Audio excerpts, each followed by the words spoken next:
E Deus me fez entender que hoje eu deveria trazer para vocês uma palavra de alerta. É uma palavra que eu diria de aviso.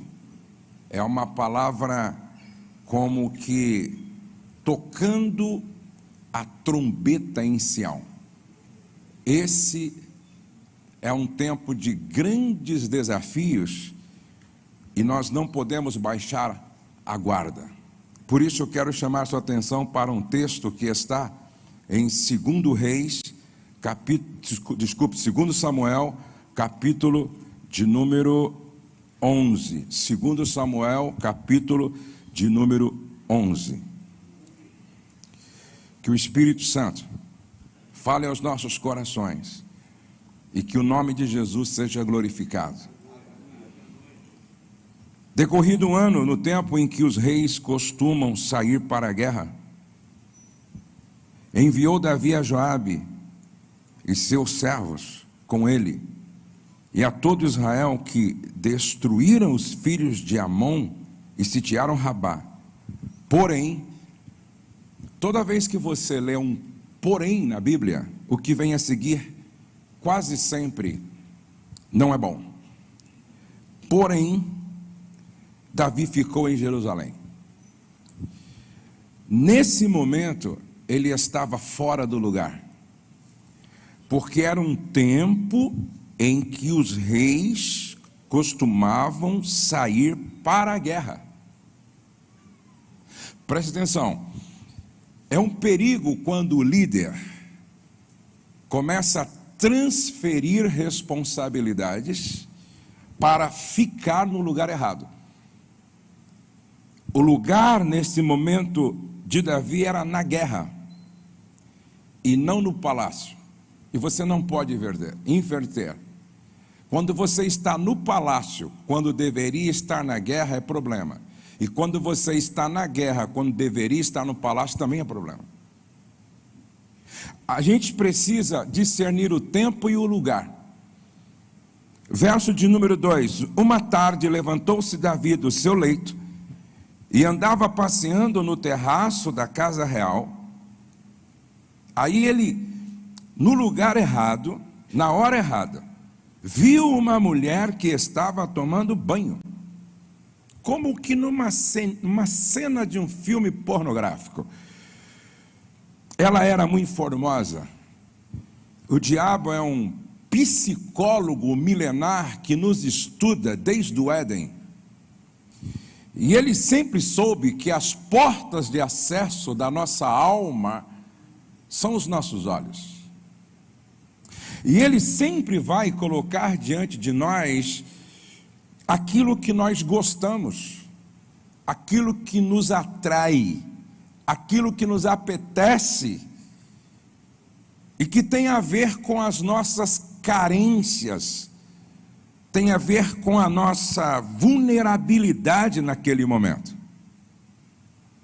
Davi está no lugar errado, na hora errada, e este é o melhor lugar para o diabo sugestionar. Porque quando você está no lugar errado, no tempo errado, você se torna susceptível e uma presa fácil diante de um inimigo que a gente não pode subestimar sua inteligência. Lembre-se que o diabo é uma inteligência, e ele é um psicólogo milenar, e ele é estrategista, e ele é intencional, e ele é calculista. Por isso, ele não tem pressa. Se existe um cara que tem paciência, é o diabo. Verso de número 3. Davi mandou perguntar quem era. Disseram-lhe: é Betseba, filha de Eliã e mulher de Urias. De forma implícita, quem informa avisa. é casada com um oficial do teu exército, ela tem dono, ela pertence a alguém. No verso de número 4, então enviou Davi mensageiros que a trouxessem. Ela veio e ele deitou com ela. É um perigo quando o líder faz uso da sua autoridade para ser um manipulador mal intencionado para satisfazer suas paixões carnais. Isso é sério. Vou repetir. É um perigo quando o líder usa a sua autoridade para ser um manipulador mal intencionado para satisfazer suas paixões carnais. Davi não usa a sua autoridade para o bem, ele usa a sua autoridade para o mal. Pior, ele se autodestrói. No verso de número 4, tendo-se ela purificado, então enviou Davi, pediu para que a trouxessem, ela veio e ele se deitou com ela. Tendo-se ela purificado da sua imundícia, voltou para sua casa, a mulher concebeu e mandou dizer a Davi: estou grávida. O diabo, ele é mestre em seduzir e enganar. Hebreus 13, verso 4 diz: digno de honra entre todos seja o matrimônio, bem como o leito sem mácula, porque Deus julgará os impuros e adúlteros. Deus julgará. Sabe quanto tempo Davi tentou viver sem resolver o seu problema diante de Deus? 1 ano.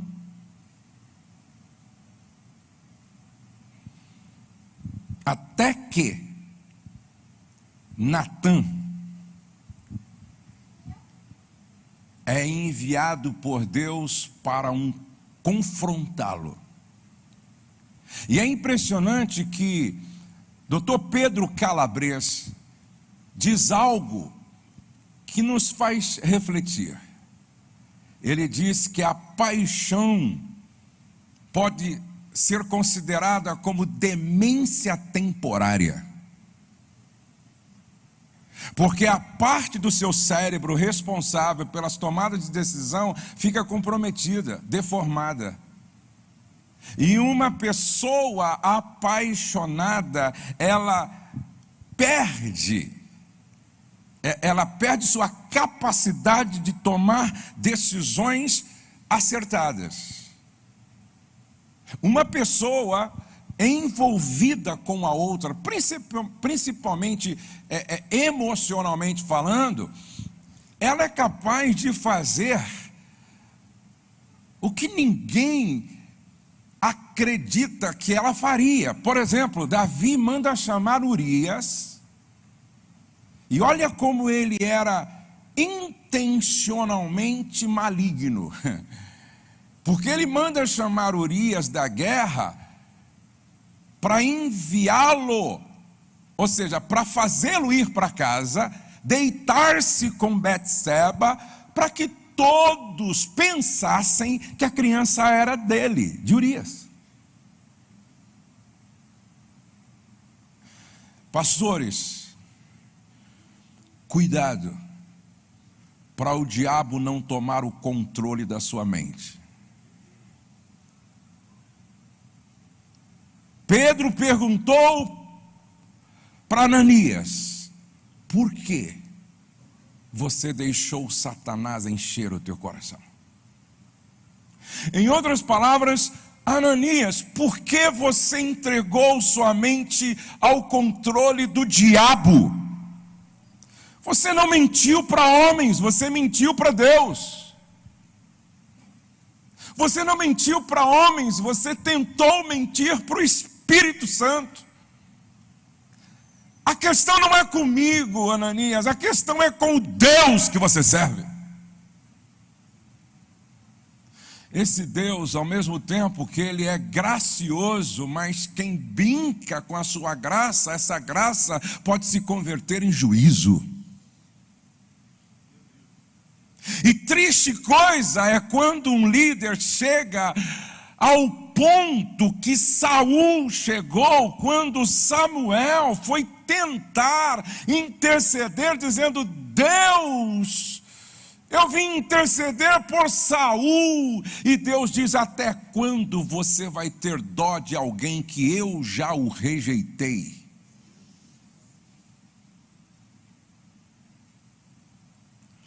Já o rejeitei como rei. Preste atenção, que o homem que mais sabia de adoração, por um tempo entra numa crise, e ele é dominado por um sentimento que não tem nada a ver com o Deus que ele serve, que adora, porque ele está planejando o engano, a mentira, a safadeza. Ele quer que o Urias vá para a cama com a esposa para que todos pensem que aquela criança é dele. E como Urias, neste momento, mais crente do que o próprio pastor, é o membro mais crente do que o pastor, não vai para casa. Até porque, gente, presta atenção, eu imagino, não está na Bíblia, viu Estevão? Não está na Bíblia, eu quero conjecturar. Porque olha só, Davi mandou os mensageiros buscar Betseba. Os mensageiros talvez eram casados. Naquela noite, quando eles chegaram em casa, foram tomar um chá com a esposa. Sabe aquela conversa de casal? Meu amor, sabe quem fui buscar para o rei hoje? Ó, não fala para ninguém, é só para a gente orar.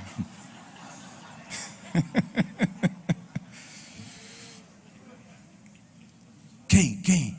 Coisa de mulher, né? Quem? Betseba.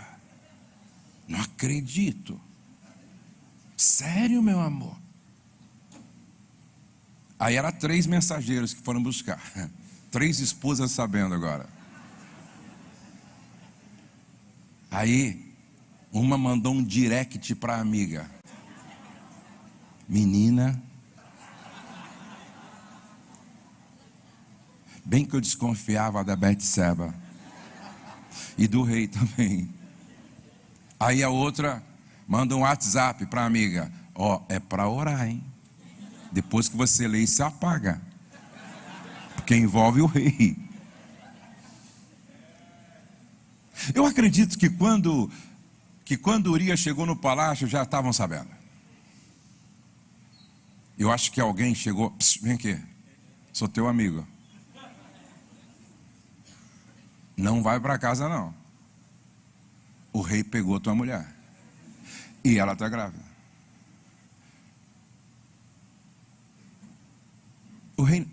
Urias não foi para casa. Aí o rei: por que você não vai para casa? Não é justo. O exército na guerra, Joabe, a arca do Senhor está lá. Eu ir para casa? Não é ético, não é honesto, não é coerente, não é sensato, não é de bom senso. Ele não vai para casa. Ele não vai para casa. Aí o rei: eu vou preparar um banquete, vou encher a cara de Urias de vinho, aí ele vai para casa. Urias, mesmo um pouquinho passado, não vai para casa. Olhe para cá. Olha a que ponto chega um homem de Deus, mas que entregou a mente para o diabo temporariamente. Ele escreve uma carta: Joabe, eu preciso matar Urias. eu preciso dar um fim, Urias. Joabe coloca, nas entrelinhas é isso que ele quis dizer. Ele escreve uma carta. Coloca Urias na frente da batalha, para que a espada de Aminon o alcance. Sela a carta e dá para o próprio Urias entregar para Joabe. É muita maldade. Pastor, todos os dias nós temos que acordar fazendo uma oração: sonda-me, ó Deus, e vê se há em mim algum caminho mau. Sonda-me, ó Deus. Esses dias eu estive numa cidade, me contaram algo que eu fiquei assustado. Um pastor de 72 anos de idade, na boa intenção, que na verdade havia uma intenção por trás maligna, levou uma garotinha para casa de 16 anos, dizendo: ela não tem pai, nunca teve pai, e eu gostaria de por um tempo ser uma referência paterna para ela. Eu estou falando de uma garota de 16 anos de idade. Esse homem levou essa menina para casa, a seduziu malignamente, e depois de alguns meses estava se relacionando com ela sexualmente quase todos os dias. Isso deu um problema, um escândalo enorme. Pedófilo foi parar era algo tão demoníaco que essa menina dizia diante das autoridades: ele é o homem da minha vida.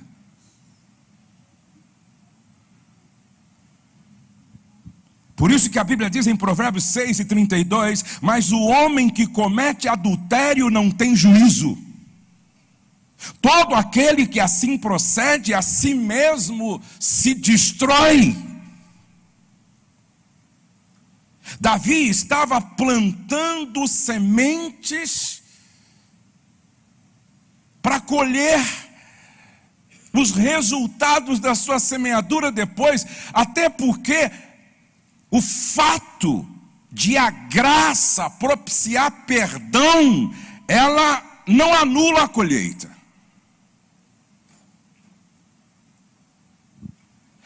Com Deus as coisas não terminam em pizza.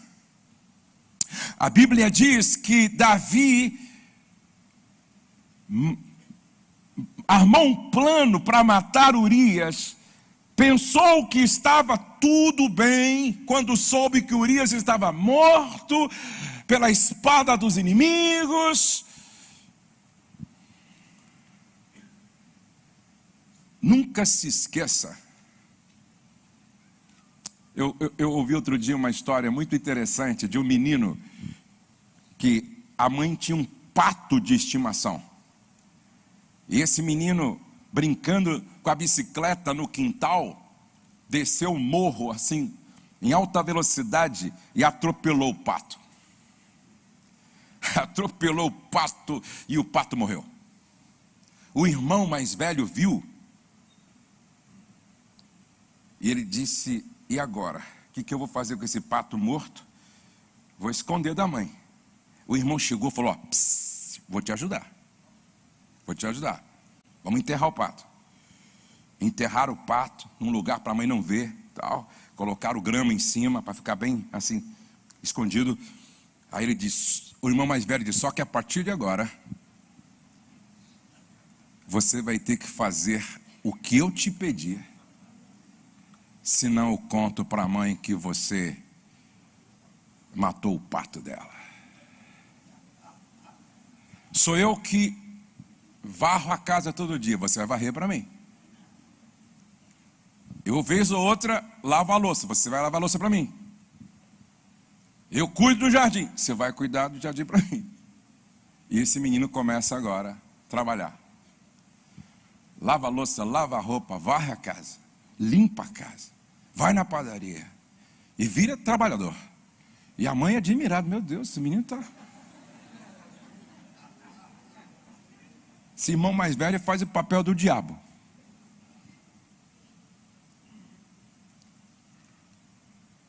E aí foi escravizando esse menino.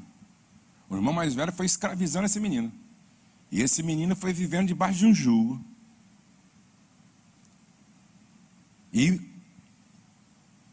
toda vez que ele estava fazendo algo para o irmão, que ele ficava nervoso, falou, não vou fazer mais, o irmão atrás dele, ei! Psiu.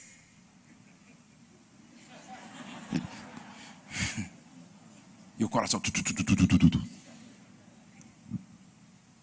Um dia ele se revoltou com ele, com o irmão e com o capeta e falou, vou falar para minha mãe. Mãe, preciso falar com a senhora hoje à tarde. Que horas? Pode ser umas 3 horas, mãe, umas 3 horas. Quando eu chegar da escola e tal, e... Ok. A mãe chama o filho. Fala, meu filho. Acho que a senhora vai me bater. Te bater por quê, meu filho? Não sei se eu conto, mas... Fala, meu filho. Eu vou falar, mãe. A senhora não vai me bater? Não sei, conta. Mãe, outro dia, sabe por que a senhora não viu mais o pato da senhora? Porque outro dia, mãe, eu estava brincando de bicicleta e eu desci aquele morrinho ali do quintal, em alta velocidade, só podia ser pato mesmo, que se fosse gato, mãe, não ia ter problema. Mas o pato, mãe, em vez de ele fugir, ele entrou no meio da roda e tal. Mãe, eu matei o seu patinho. E eu e o meu irmão enterramos. Você vai me bater, mãe? A mãe abraçou o filho e disse, filho, o dia em que você matou o patinho, eu estava lá na janela. Eu vi quando você atropelou o pato. Eu vi o seu irmão falando com você. Eu vi você enterrando o pato. Pastor, o pai não sai da janela.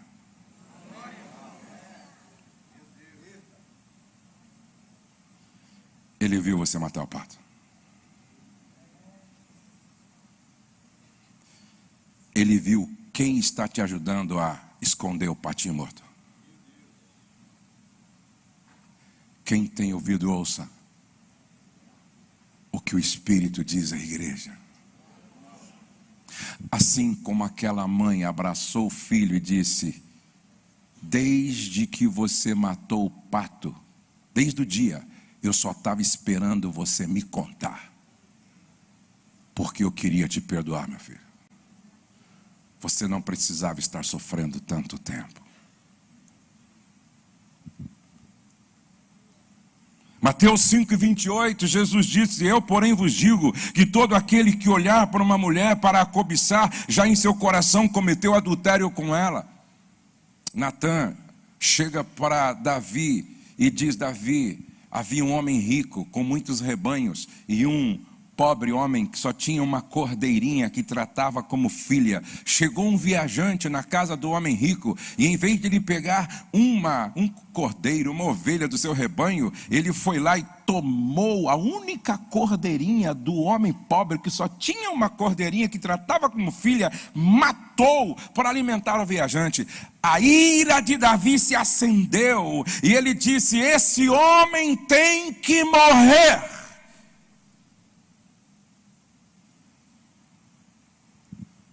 Natã olhou para ele e disse, esse homem é você. Você proferiu a sua própria sentença. Por que, Davi, você desprezou a palavra do Senhor? Fazendo o que ele reprova. Você matou Urias, o hitita, com a espada dos amonitas e ficou com a mulher dele. Por isso a espada nunca se afastará de sua família. Pois você desprezou e tomou a mulher de Urias, o hitita, para ser sua mulher. Assim diz o Senhor: de sua própria família trarei desgraça sobre você.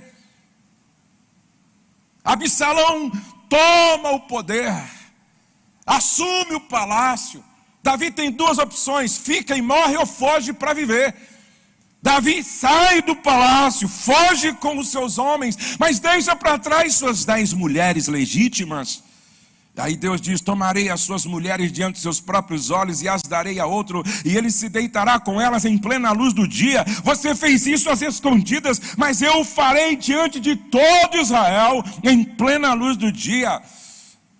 Absalão agora está no palácio e está com as mulheres do seu pai, ouvindo o conselho de alguém que o odiava e que era parente lá de Betseba. Sabe o que ele faz? Ele arma uma tenda na varanda do palácio e ele então possui as 10 mulheres do próprio pai. Então Davi disse a Natã: pequei contra o Senhor. E Natã respondeu: o Senhor perdoou o seu pecado, você não morrerá. Aí você me pergunta: Josué, por quê que depois de Davi fazer tudo isso, ele não termina com o rótulo adúltero e assassino, mas ele termina com uma marca: homem segundo o coração de Deus? Você sabia que Saul, nesse sentido, errou menos do que Davi? O único problema de Saul é que você não encontra na sua história um coração quebrantado e arrependido. Quando você lê o Salmo 51, e eu quero convidar você para ler, porque a gente precisa se arrepender, aprender a arrepender-se como Davi. Preste atenção, Salmo 51. Veja como é que Deus rejeita um homem desse. Salmo 51, vamos ler. Veja só: compadece-te de mim, ó Deus, segundo a sua benignidade e segundo a multidão das tuas misericórdias, apaga as minhas transgressões, lava-me completamente da minha iniquidade, purifica-me do meu pecado. Pois eu conheço as minhas transgressões e o meu pecado está sempre diante de mim. Pequei contra ti. Ele não transfere, ele não racionaliza, ele não justifica. Pequei contra ti. Minha esposa não tem nada a ver com isso. O diabo só tirou proveito de uma brecha que eu dei. Pequei contra ti somente, e fiz o que é mal perante os teus olhos, de maneira que será tido por justo no teu falar e puro no teu julgar. Eu nasci na iniquidade, e em pecado me concebeu minha mãe. Eis que te comprazes na verdade.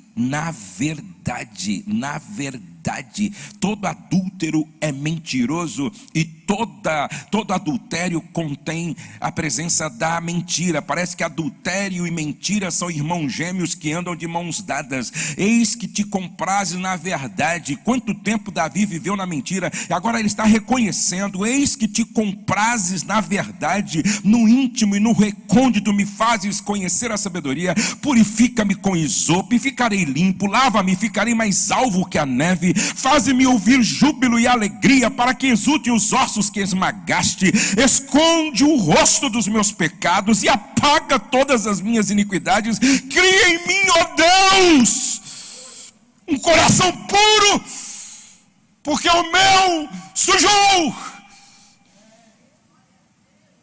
o meu foi contaminado, o meu ficou submerso na lama da imoralidade. Cria em mim, ó Deus, um coração puro, e renova dentro de mim um espírito inabalável. Não repulses da tua presença, nem me retires o teu Espírito Santo. Restitui-me a alegria da tua salvação e sustenta-me com espírito espírito voluntário. Então ensinarei aos transgressores os teus caminhos, e os pecadores se converterão a ti. Livra-me dos crimes de sangue, ó Deus. Deus da minha salvação, e a minha língua exaltará a tua justiça. Abre, Senhor, os meus lábios, e a minha boca manifestará os teus louvores. Pois não te compraz em sacrifícios, do contrário eu te daria. Não te agradas de holocausto. Sacrifícios agradáveis a Deus são espírito quebrantado, coração compungido e contrito não desprezarás. Ó Deus, faze bem a Sião segundo a tua vontade, edifica os muros de Jerusalém. Então te agradarás do sacrifício de justiça, dos holocaustos e das ofertas queimadas, e sobre o teu altar se oferecerão novilhos. Aí você me pergunta, quando é que a gente sabe que um pastor se arrependeu? Quando o seu arrependimento se torna mais escandaloso do que o seu pecado. Quando você olha para o cara e diz, não tem como negar que esse cara se arrependeu. Conheço um amigo que errou e foi restaurado. Sabe quantos meses ele ficou em casa sem sair de vergonha? 4 meses. Ele ficou recluso em sua casa 4 meses com vergonha de sair na rua.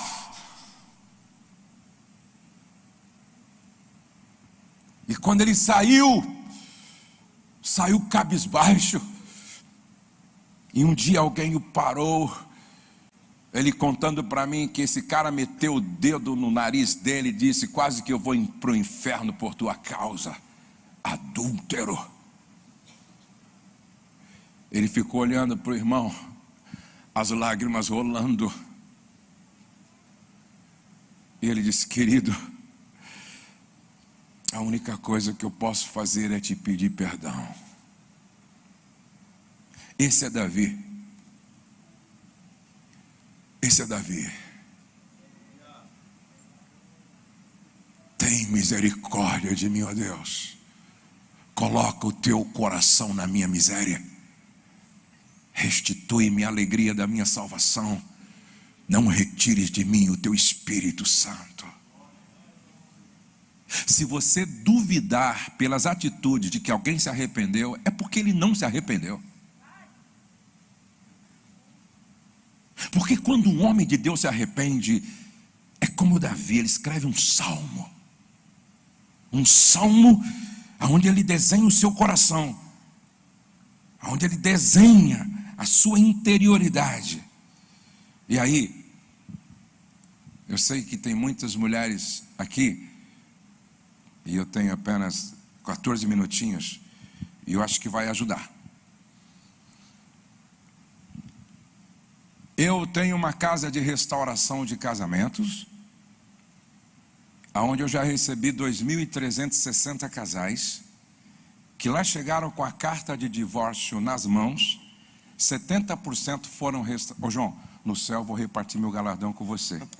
A Bíblia diz que quem dá um copo de água a um profeta no céu vai ser tratado como profeta. Imagina se pagar um churrasco do profeta.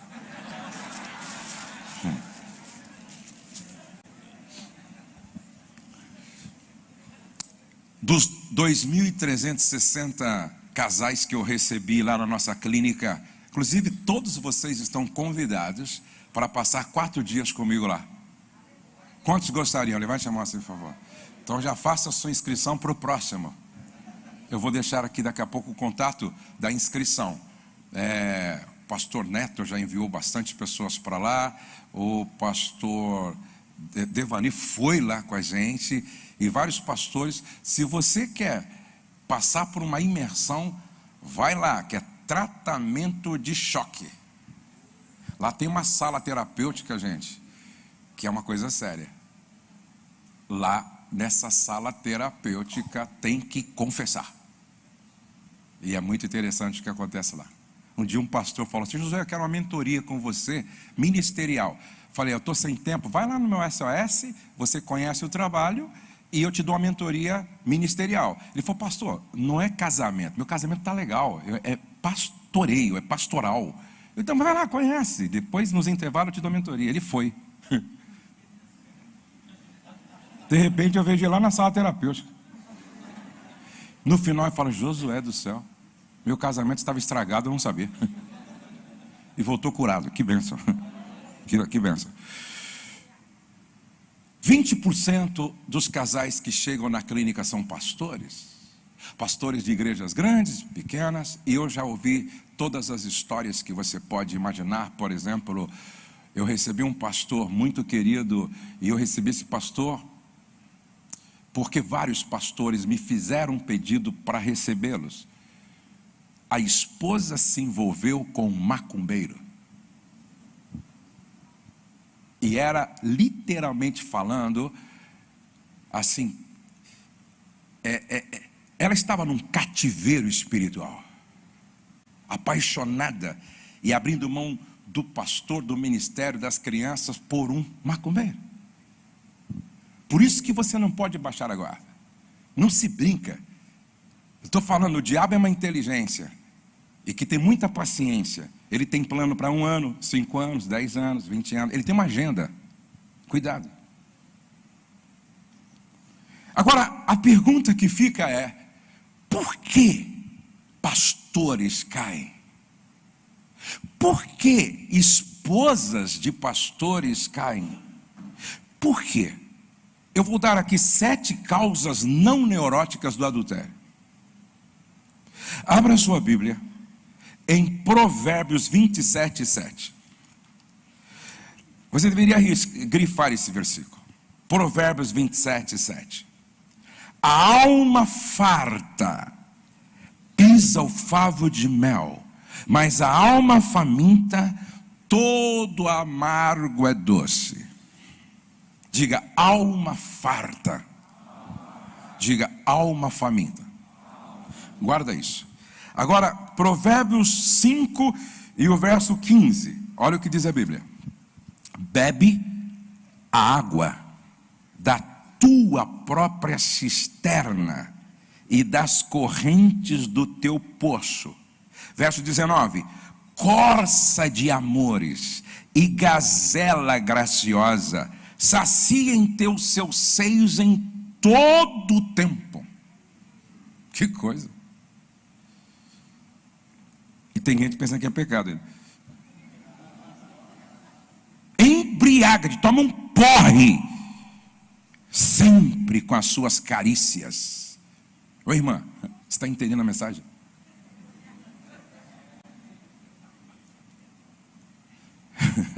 Abra sua Bíblia em Cantares, capítulo 7 agora. O problema é que tem gente só lendo o Salmo 91. Pô. Praga nenhuma chegará na sua tenda. Cantares capítulo 7, verso de número 10. Eu sou do meu amado. Olha o que ela está falando. Eu sou do meu amado e ele tem saudades de mim. Vem, ó meu amado. Eu gosto disso. Não é o marido que está atrás, é a esposa que está atrás dele. Vem, ó meu amado. Saiamos ao campo, passemos as noites nas aldeias, levantemo-nos cedo. Olha aí, ela está propondo um diálogo sexual pela manhã. Tem esposa que quando o marido acorda, animado, armado e encostando, sabe o que ela diz? Vai fazer xixi que passa, vai fazer xixi que passa. Isso é bexiga cheia.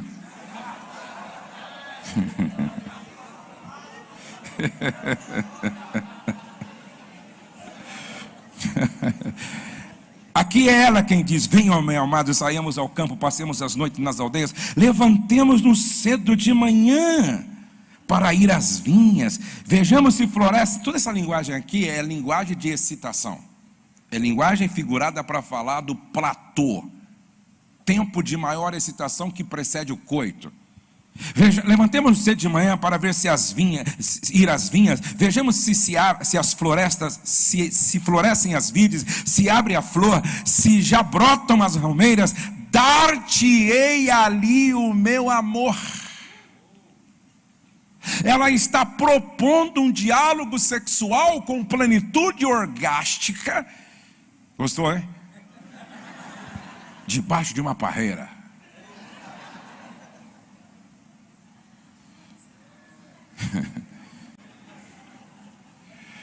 Bebe a água da sua própria cisterna. A primeira causa não neurótica do adultério é a insatisfação sexual no casamento, que pode levar à busca de compensação. Deixa eu dizer uma coisa para vocês.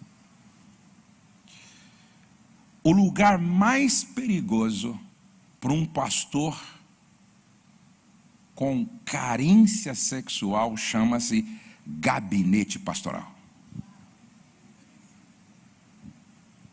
O lugar mais perigoso para uma pastora carente, cronicamente, se chama gabinete pastoral.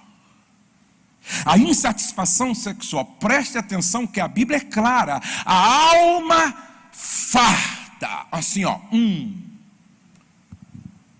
pisa favos de mel, mas para a alma faminta, até o amargo é doce.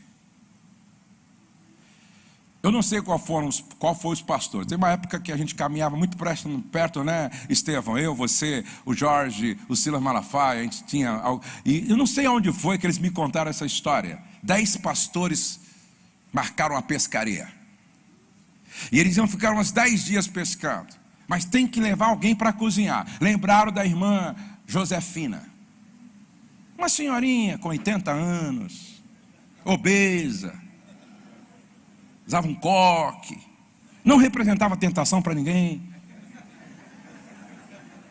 Pagaram para a irmã Josefina, ela ia cozinhar para eles. E a irmã Josefina foi. E ela está lá preparando peixe e tal, 1 dia, 2 dias, 3 dias, 4 dias. No 4º dia, o 5º, um pastor olhou para a irmã Josefina e falou para o amigo: sabe que a irmã Josefina não é tão feia assim? O líder ouviu e falou: todos, por favor, arruma a mala, todos, vamos embora, porque quando o cara começa a ser tentado pela irmã Josefina, é porque está feia a coisa.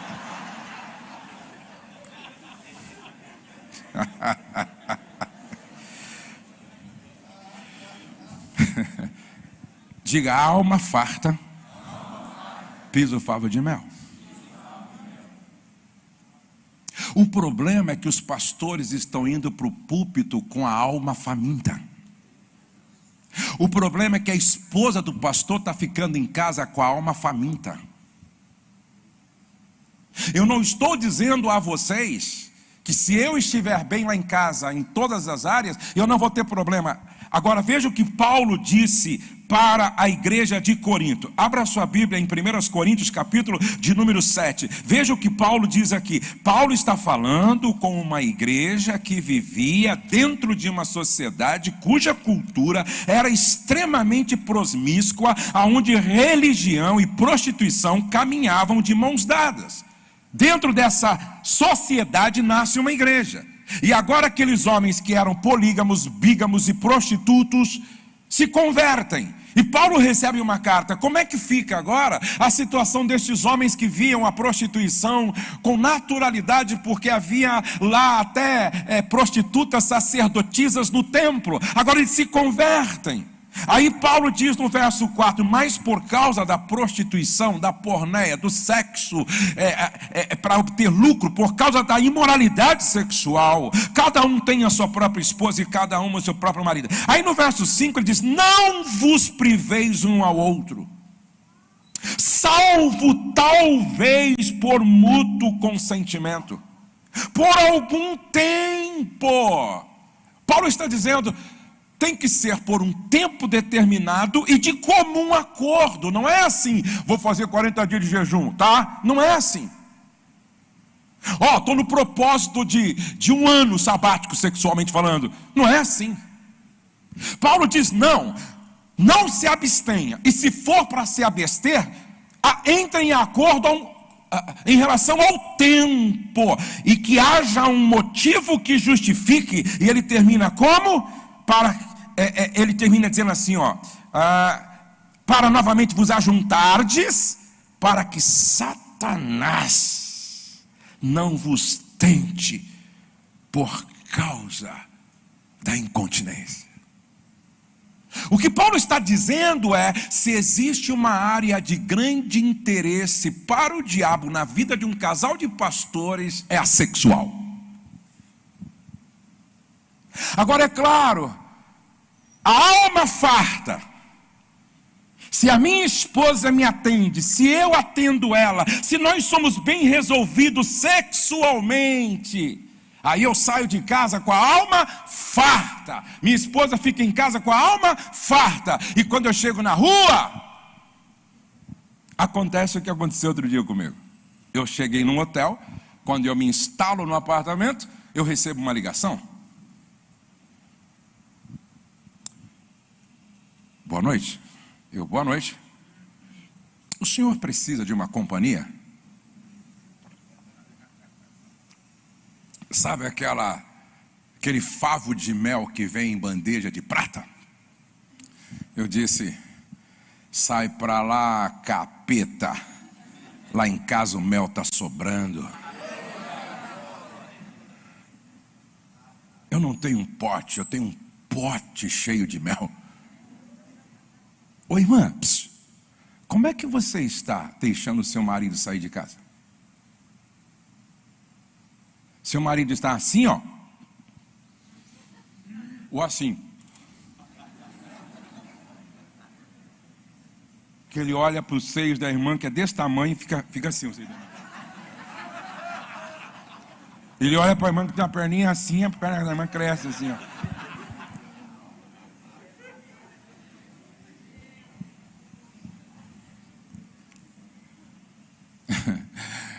Outro dia uma esposa falou assim, ó: derruba o teu marido em casa, assim ele não cai na rua.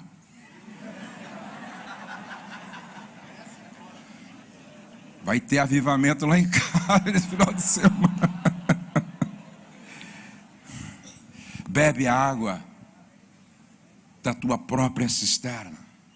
Pastor, tem pastor enfraquecido sexualmente por causa do ativismo. O ativismo é um aplacador de consciência que faz você subir a escada para chegar lá em cima, descobrir que a escada estava na parede errada. Tem pastor dando tudo para a igreja e não está sobrando nada para a esposa. E aí tem esposa de pastor que me procura, aí tem um texto que diz assim, olha: subirei na palmeira, pegarei em seus cachos, e sejam os seus seios como cachos de uva. E uma esposa disse para mim: meu marido não sobe com frequência na palmeira, ele tem preguiça sexual. Aí a esposa fica tão vulnerabilizada como a esposa de Potifar, que se apaixonou por José, o assistente. Eu não estou racionalizando e nem justificando, eu apenas estou dizendo que ou a gente dificulta a ação do diabo, ou a gente facilita a ação do diabo. A segunda causa não neurótica é a perda de atração pelo companheiro. O desejo sexual vai ficando reprimido e as fantasias vão se multiplicando até levar ao adultério. E quando é que se perde a atração? Abra sua Bíblia, por favor, em Cantares, e veja o que está escrito aqui em Cantares, capítulo de número 2. Cantares, capítulo de número 2. Verso de número 14. Cantares 2 e 14. Pomba minha. Repete comigo: pomba minha, que andas pelas fendas dos penhascos, nos esconderijos das rochas escarpadas, mostra-me o teu rosto, faze-me ouvir a tua voz, porque a tua voz é doce e o teu rosto amável. Como é que a gente trata uma pomba? É interessante que o texto está usando a mesma figura que a Bíblia usa para o Espírito Santo. Está usando para esposa. Presta atenção. Pomba minha. Pomba nos fala de vulnerabilidade. Pomba nos fala de singeleza. Pomba nos fala de delicadeza. Pomba nos fala de sensibilidade. Quantas mulheres gostariam de ser tratadas como uma pomba? Pomba minha. Algumas são chamadas de anta, de vaca. E diz que com o tempo os animais vão crescendo dentro de casa. Começa com minha gata, sua porca, burra, vaca. Pomba minha. Quantas mulheres gostariam que os homens fossem sensíveis diante das suas vulnerabilidades?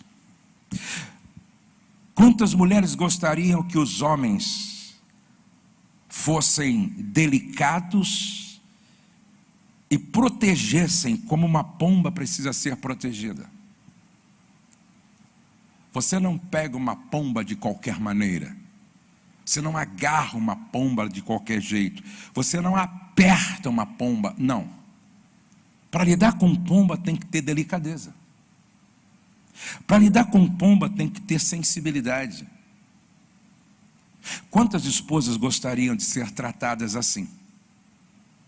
Com sensibilidade, coerência, delicadeza, de forma protetiva. Quantas esposas gostariam de ser tratada como por alguém que reconhece sua vulnerabilidade, sua sensibilidade? Levante a mão, quantas mulheres gostariam? Oi, irmã, não precisa ficar com medo não, você está aqui na presença de muitas testemunhas e de Deus. Quantas mulheres gostariam de ser tratadas com respeito, dignidade e honra, como se deve tratar uma pomba aqui no texto? Levante a mão assim, por favor. Levante a mão alto para me animar, irmã, por favor. Ok. Agora vamos ler o próximo versículo. Apanhai-me as raposas, as rapozinhas, que devastam os vinhedos, porque as nossas vinhas estão em flor. Segure essa, mulheres. Uma mulher que quer ser tratada como pomba, não pode se comportar como raposa.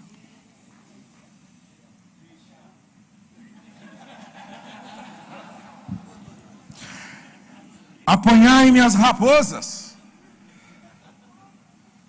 as rapozinhas, que devastam os vinhedos, porque as nossas vinhas estão em flor. O problema é quando a mulher quer ser tratada como pomba, mas o comportamento dela está destruindo a vinha. Quer ser tratada como pomba, mas o comportamento dela está destruindo o vinhedo.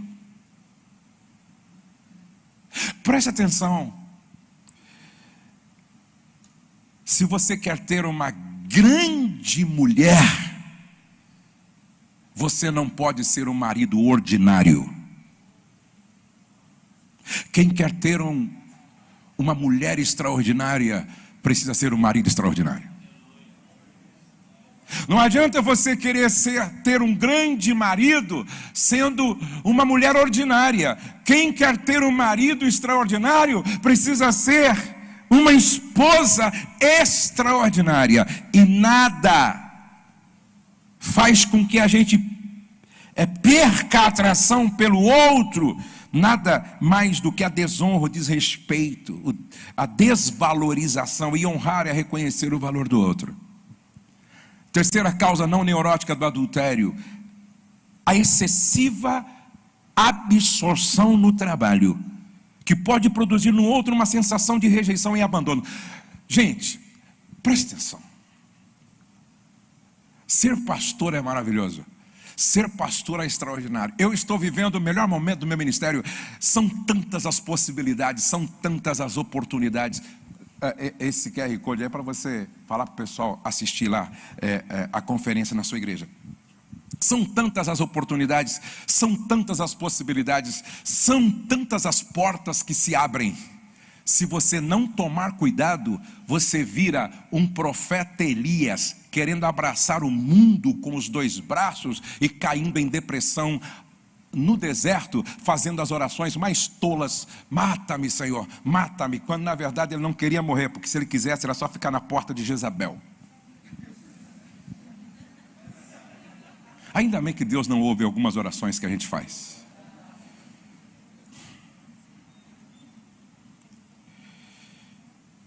Você não é o motor, você é apenas uma pequena engrenagem. Deus não te chamou para salvar o planeta, Deus te chamou para fazer a sua parte em um todo. E se você fizer bem a sua parte, você cumpriu a sua missão. Por isso que um é evangelista, outro é pastor, outro é mestre, outro é profeta, outro é apóstolo.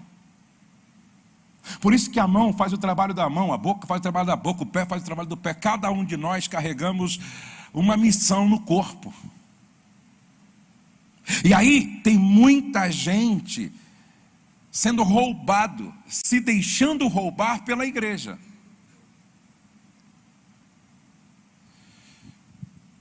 Eu não vou falar o nome, mas esse pastor é aqui do Mato Grosso, talvez esteja até aqui.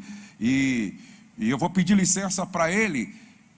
Depois, se ele me permitir, eu falo o nome dele, porque é positivo o que ele fez. Ele disse que ele estava indo pregar na igreja, e era um grande culto, e quando ele chegou na porta da igreja, eles estavam discutindo, como a gente às vezes quando discute. A esposa olhou para ele e disse assim: quando é que você vai entregar a noiva para o seu verdadeiro noivo e me assumir outra vez como tua esposa? Ele foi no púlpito, pediu para um pastor pregar no lugar dele, porque ele disse para o pastor: preciso sair para resolver um problema de um casal.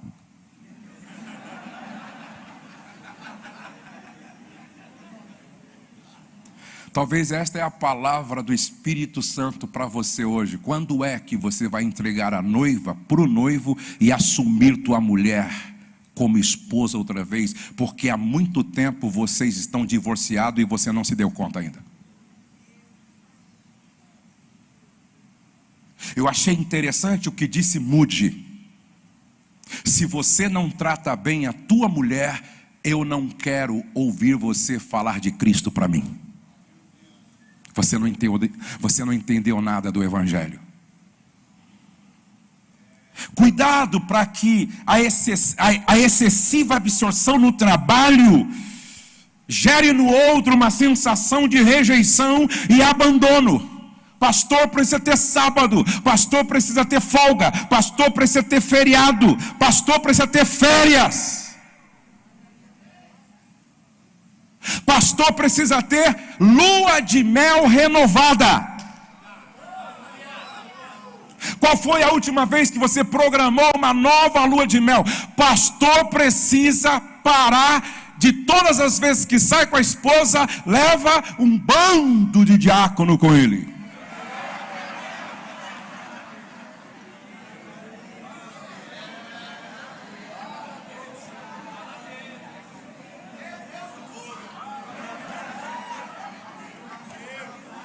A esposa precisa ter você, só você. Eu conheço um pastor que nunca tirava férias, e o dia que tirou férias, ele viajou para ficar 20 dias com a esposa fora. No terceiro dia, quase que estavam voltando, porque eles não sabiam ficar sozinhos. Acorda, pastor. O tédio que vem da repetição, da rotina e que gera indiferença sexual e emocional. Todo dia, do mesmo jeito, a mesma coisa, no mesmo lugar, a mesma comida, a mesma cor, o mesmo quarto, o mesmo travesseiro, a mesma fronha, a mesma música. Há 40 anos. Meu Deus, acorda, meu. Pinta essa casa de cor diferente. Muda a posição, pelo menos. Não, pastor, é pecado. Leia aquele livro lá, Entre Lençóis, que você vai aprender até sobre delícias orais. 5. Extensos períodos de ausência. Olhem para cá. Um pastor que nunca está com a esposa corre um sério perigo. Ou já está com problema. Extensos períodos de ausência. A pressão do estar longe de casa durante longos períodos de tempo pode ser esmagadora. Doenças físicas, sexto, doenças físicas de vários tipos ou gestações sucessivas. Aqui tem que haver muita compreensão, maturidade dos dois. E por último, ausência de temor a Deus. Toda pessoa que um dia decidiu quebrar a aliança com o cônjuge estava longe de Deus. Eu não tenho mais tempo.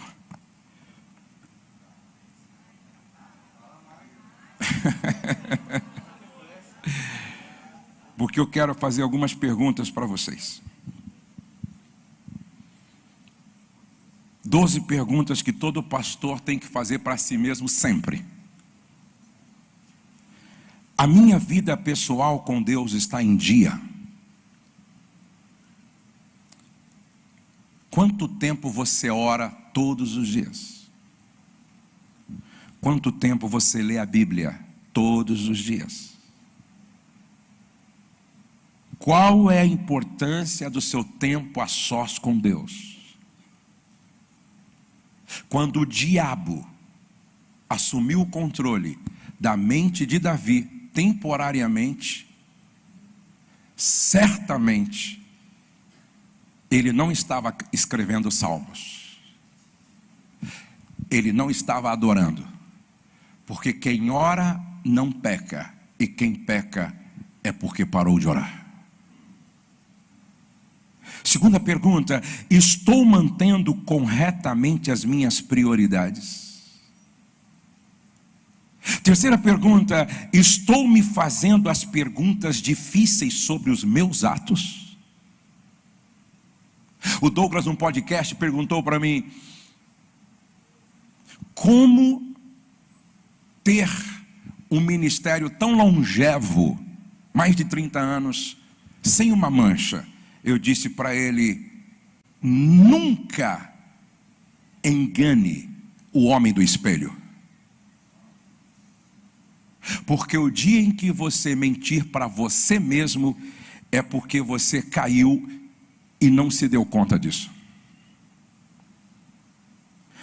Quarta pergunta: estou sob a responsabilidade de alguém com autoridade sobre a minha vida? Para quem eu presto contas? Para quem eu me reporto espiritualmente, moralmente, financeiramente?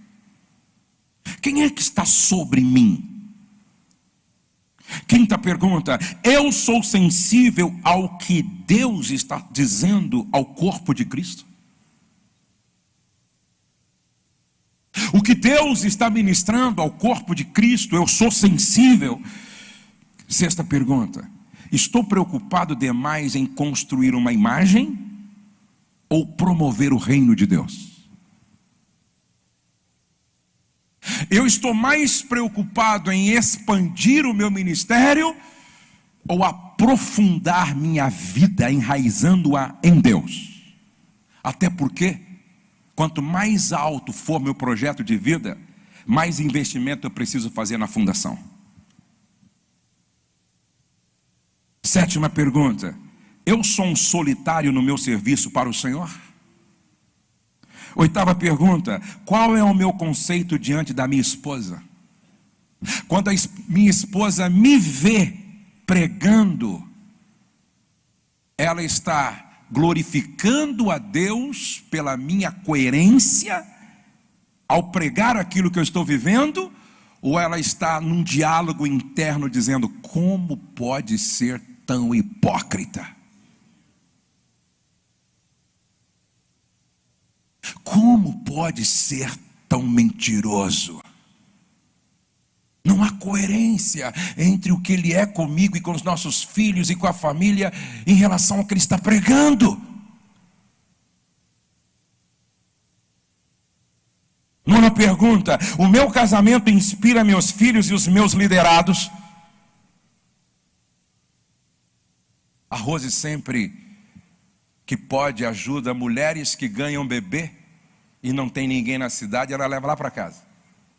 Minha esposa tem um coração desse tamanho. E aí a gente fica lá com alguns dias o bebê chorando, e ela dando mamar, trocando criança, ensinando a mãe. E a última foi a Aurora. A Aurora já está andando agora. E o Wesley, a Soraya e a Aurora foram lá para casa. E eles ficaram lá em casa 20 dias.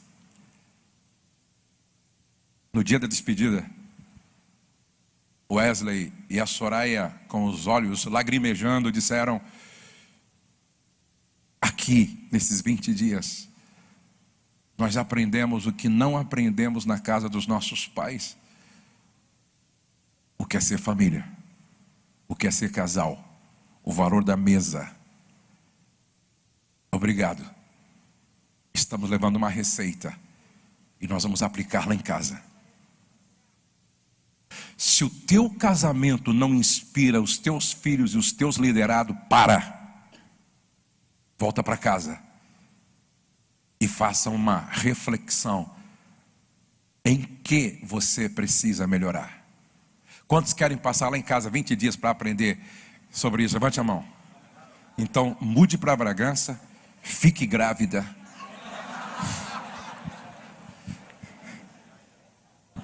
E a gente vai acolher você lá em casa. Gente, vamos terminar as perguntas. 11. Eu tenho consciência das minhas fraquezas. 10. Agora é 11. 9. Meu casamento inspira meus filhos, meus liderados. 10. O meu exemplo dentro e fora de casa inspira minha família. Isso. 11. Eu tenho consciência das minhas fraquezas. Você tem aquele probleminha de Abraão, que é uma tendência para mentir? Você tem aquele probleminha de Pedro, temperamental? Você tem aquele probleminha de Sansão, barra da saia? Uma atração por mulheres proibidas? Você tem aquele probleminha de Judas, essa questão do dinheiro? Você sabe qual é o seu ponto fraco? E se trabalha nessa área? Uma fraqueza de caráter não corrigida se torna a causa da sua queda amanhã. Você tem consciência das suas fraquezas? Por último, se você morresse hoje, qual seria o epitáfio que a sua família colocaria no seu túmulo para definir quem você foi como marido, pai e pastor?